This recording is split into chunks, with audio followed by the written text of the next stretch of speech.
Good evening. You're watching Reality Check. It's been 24 hours now since that terrible terror attack on the Amarnath Yatris, and as you can see, a fresh encounter has now broken out near Budgam, which is of course some distance away from Anantnag, but yet another encounter taking place there in Jammu and Kashmir.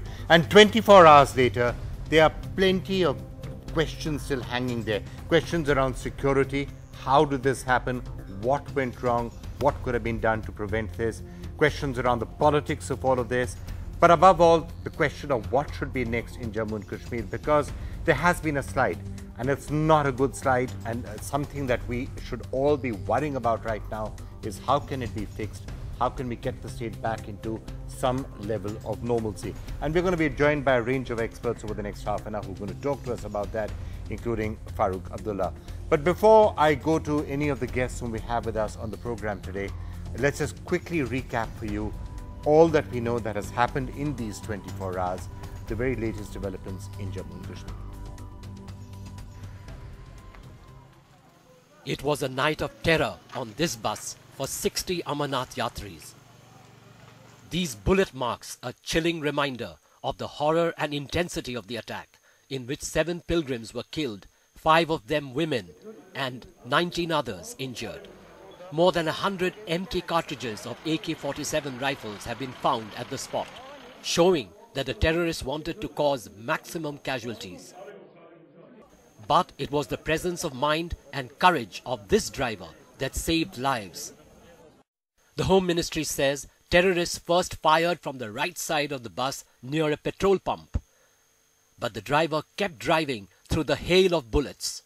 Terrorists fired again at the bus after it drove some 75 meters ahead near a workshop. The driver again charged past the terrorists and managed to reach a police checkpost. Investigations have revealed that at least 5 Lashkar men on motorcycles fired indiscriminately.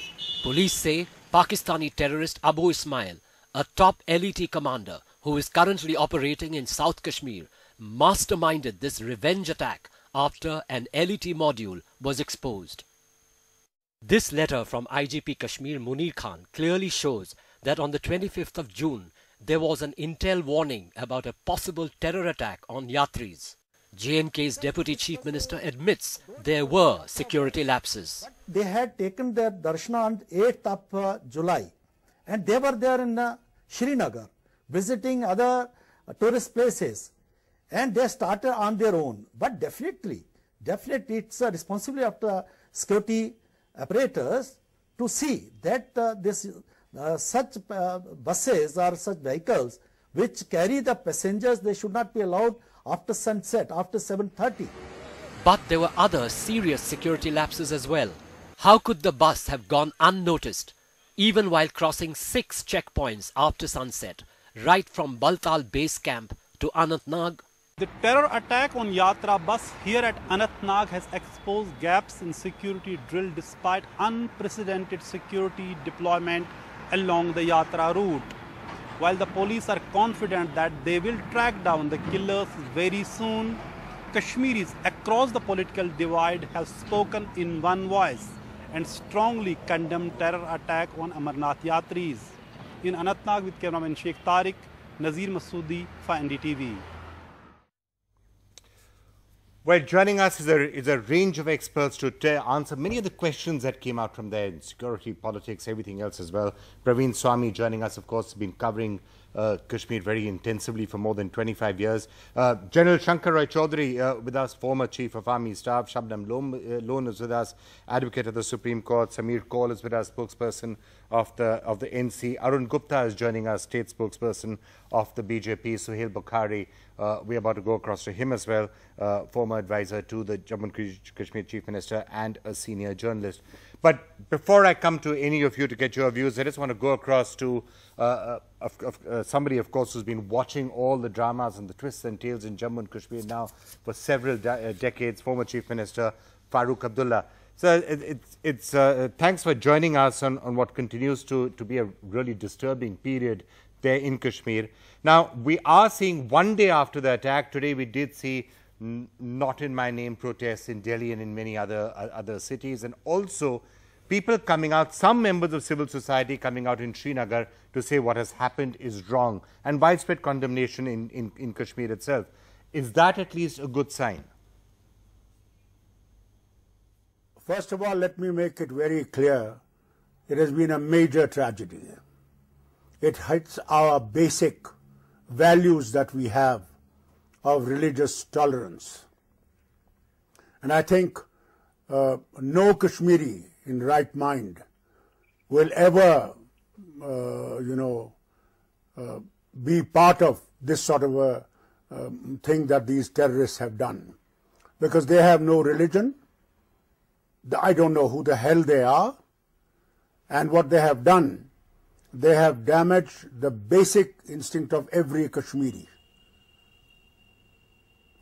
And I think all of us condemn it, and we hope to God that this government will soon get hold of those people and they will deserve the punishment that law has for them.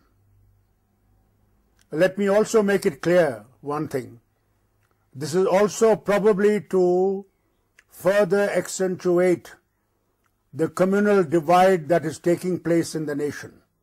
And I will request every leader and every Indian to safeguard communal harmony, the unity in diversity, and not be part of what these people have done. Well, let's be very clear. Every time there's an attack like this, there is that dent on what you're calling communal harmony. In fact, all through the day today, many people on Twitter and other such places have been saying, what Kashmiriyat? There is no Kashmiriyat. It died a long time back.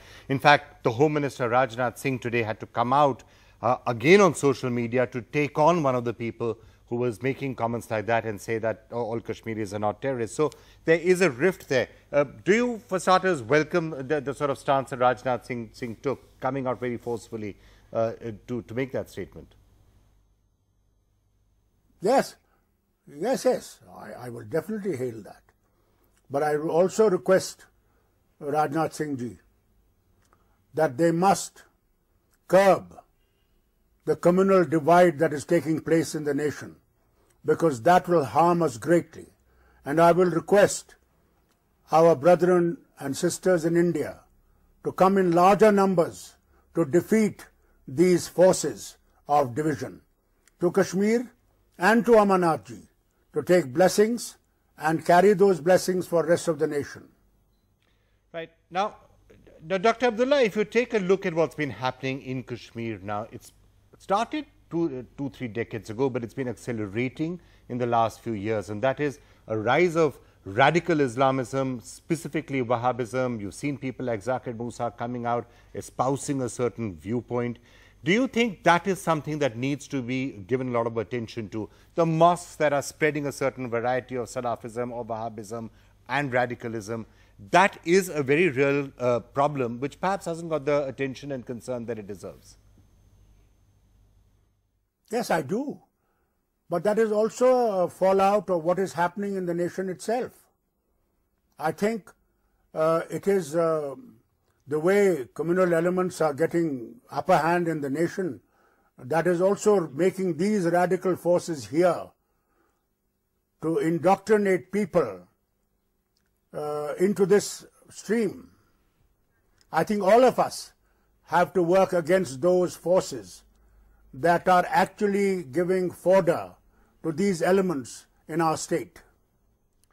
So you're saying that it's become a vicious cycle of sorts, and because frankly, the reverse is also true. As you see attacks on Amarnath Yatris, as you see people shouting anti-India slogans, marking on the street, lynching Ayub Pandit, and that also leads to a reaction in other parts of the country. So somehow there's a vicious cycle where one act of communal provocation leads to a reaction and vice versa.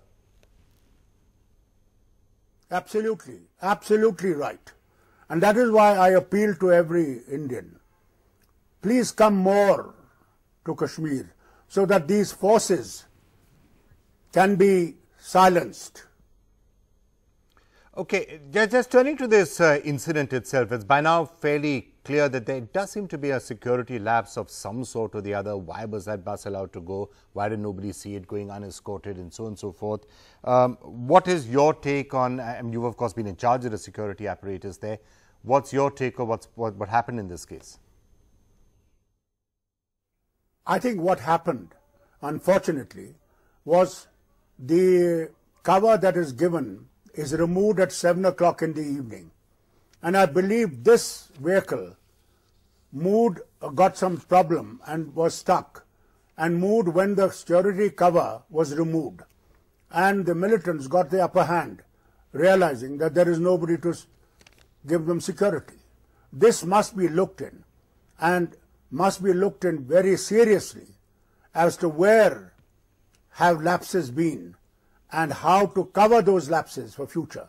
Because here I would like to remind you, I remember when many years ago, when the Governor Rao was here, General Rao, and what happened, that there was a tremendous storm in Pahalgam area of this yatra, and people were going up the mountain and people were coming down.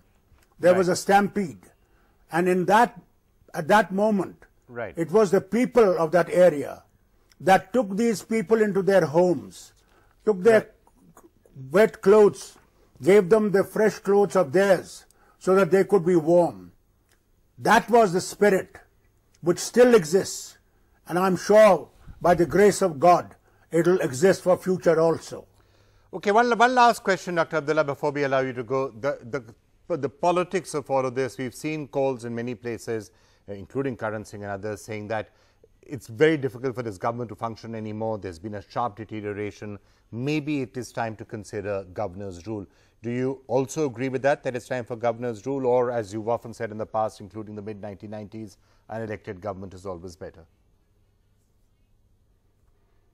You see, today, because this incident is fresh, rather than now today asking for changes would not be right. I think what is more important is to look into this in a manner that how do we control or come to a grips with the situation that exists here. How do we win the hearts and minds of people? Okay. It cannot be done by brute force. Love begets love. And I think that is what we need more from the rest of the nation, is more love, more affection, so that the forces of division can be defeated. All right. Well, Dr. Abdullah, that's thank you for that point of view. Let me now just get in all our other panelists to see whether that is indeed likely to be possible at a time when we are continuing to see a certain amount of increasing polarization. Every outrage, every attack, every time innocents are killed, of course, that only widens. Just want to quickly touch on the security aspects of this.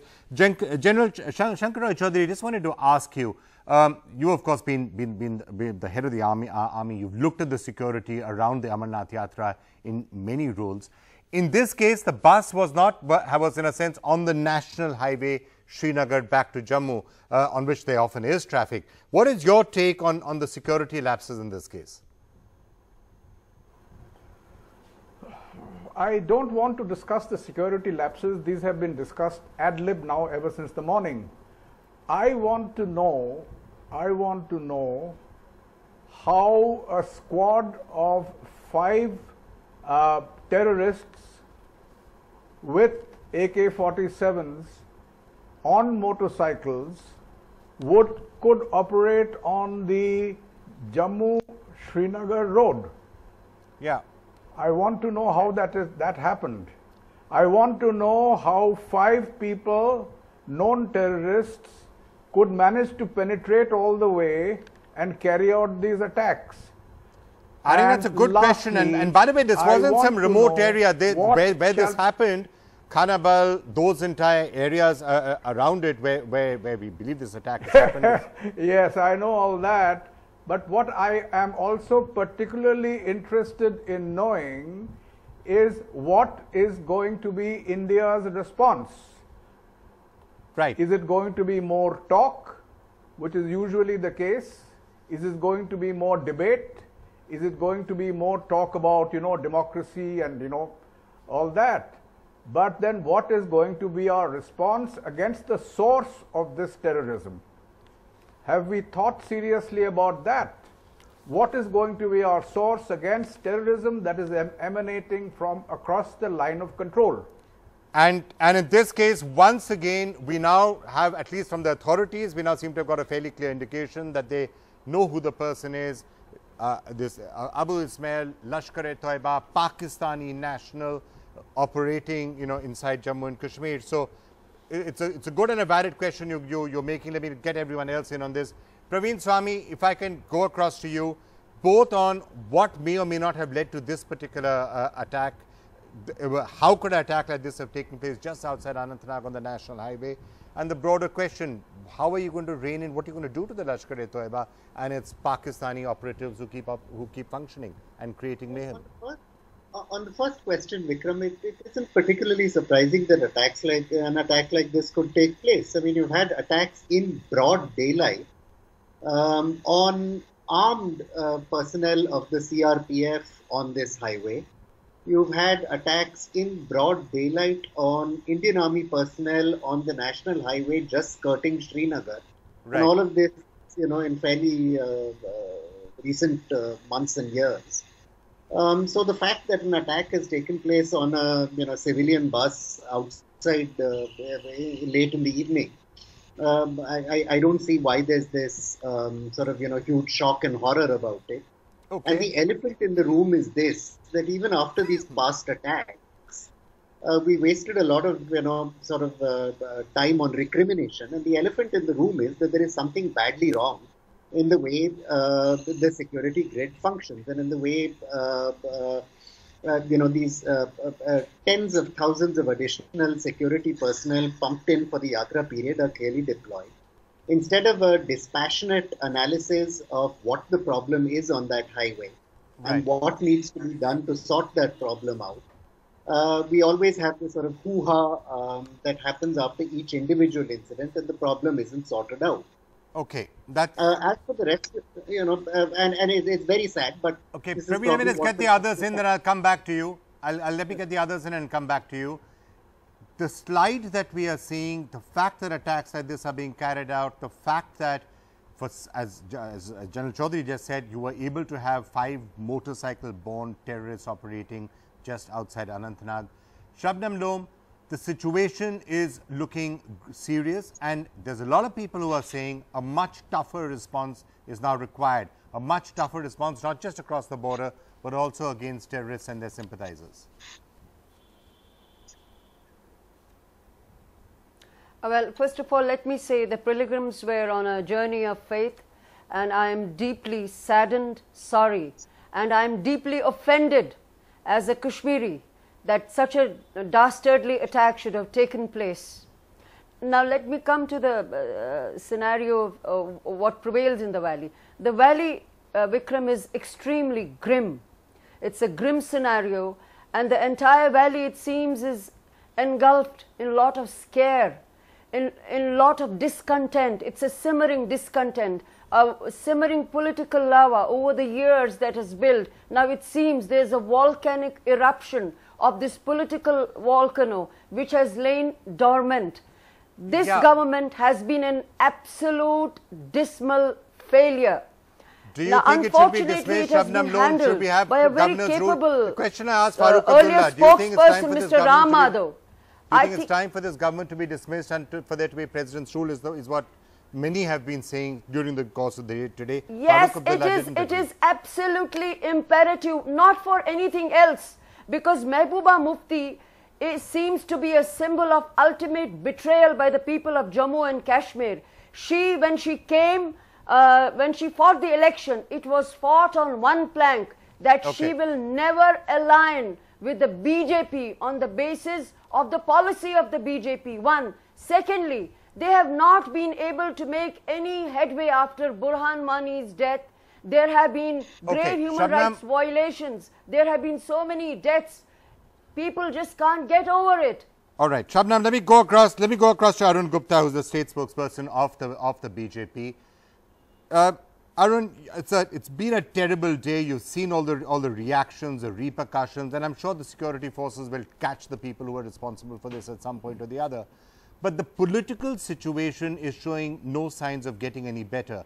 And your alliance with the PDP, are there those in the BJP who are now wondering, where do we go forward from this? Because obviously something doesn't seem to be working on the ground. Vikram, first of all, from my party, since morning, lot of has been discussed, and we are deeply saddened what has happened, and due necessary actions wherever required will be taken. And as far as the government is concerned, and the way it's being said that government is not looking into this, or BJP alliance with the PDP, you see, you really have to appreciate that the situation what we are talking today, it is not something which has happened overnight. Let's appreciate this is something which has been inherited for so many years. But Arun, there has been a deterioration in the last couple of years. Let's not mince words about it. I know Jammu and Kashmir goes through cycles. Yeah, there are good phases, bad phases, good phases, bad phases. Yeah. It's been a bad phase and it's getting worse. So this is what exactly I'm trying to say, that when we have come in the government, we have inherited a situation which is full of problems, and we are trying to handle the problems one after another.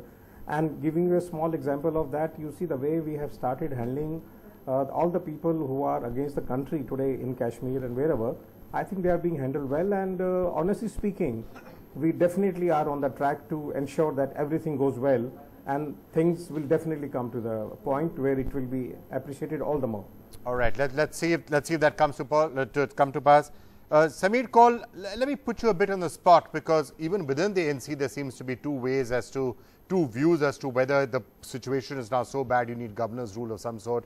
Omar Abdullah has been saying you do need governor's rule. We just heard Dr. Abdullah, Farooq Abdullah saying that no, that may not be the right thing to do, at least at this juncture. What's your take? See, there can be, I wish I could really take the earlier speaker's words on board and say, yes, he's saying right. Because at this moment, I really, as a National Conference member, didn't want to indulge in any politicking, because this is, of course, a human tragedy.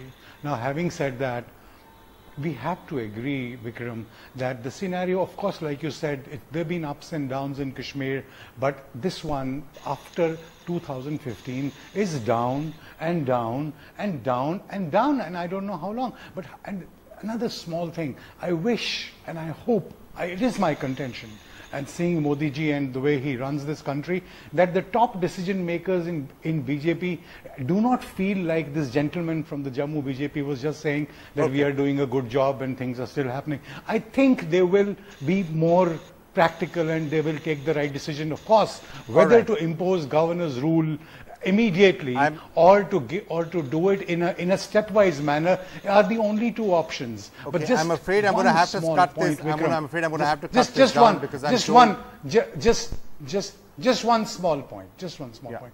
This war cannot be won without the people's support. Okay, Sohail Bukhari, I'm going to get one last word from you. I'm told we do have Vishnu Shom who can join us live from Srinagar, so I'm going to go across to him in just a minute or so. But Sohail, you haven't had a chance to speak yet, so I'm going to get a quick final word from you. Sohail Bukhari. Well, you know, on the incident per se, Vikram, I just wanted to make 2 points quick. One, of course, on the incident per se, this is, of course, dastardly, and one important aspect of this incident has been as to how Kashmir has come up in unison in condemning what has happened, and they have made it absolutely clear that what has happened is definitely not in their name, what has happened is not Islam, and there have been no divisions within the society per se on this issue, whether you talk about the political space or otherwise. Everybody has come out in absolute terms and condemned it and said that this is inhuman and this is even un-Islamic, because we have otherwise heard some people trying to portrayed in that communal color, because we do understand that probably the idea behind such a dastardly act was to create communal tensions, and Kashmir has ensured that it comes up and speaks in unison, and ensures that we do not become the pawns in the hands of those who want to create communal tension, and of course also want to give out a strong message that we would not be allowing ourselves to be exploited by those who want to play Sohail, I'm afraid I'm going to have to leave it there for the moment, and I'm afraid I'm going to have to end this discussion here, because we can go across to Vishnu Som with a special report from Srinagar in just a couple of minutes. Thank you all for having joined us. Just to touch on that last point that Sohail was saying, it was heartening today to see in cities across the country, once again, not in my name protests, people coming out to condemn the killing of innocents in Anantnag as they'd done earlier, protests in the valley itself also by civil society. So those were heartening things to see out there. We're going to have to leave this episode of Reality Check here for the moment. Up next, Buck Stops here. Special report from Kashmir.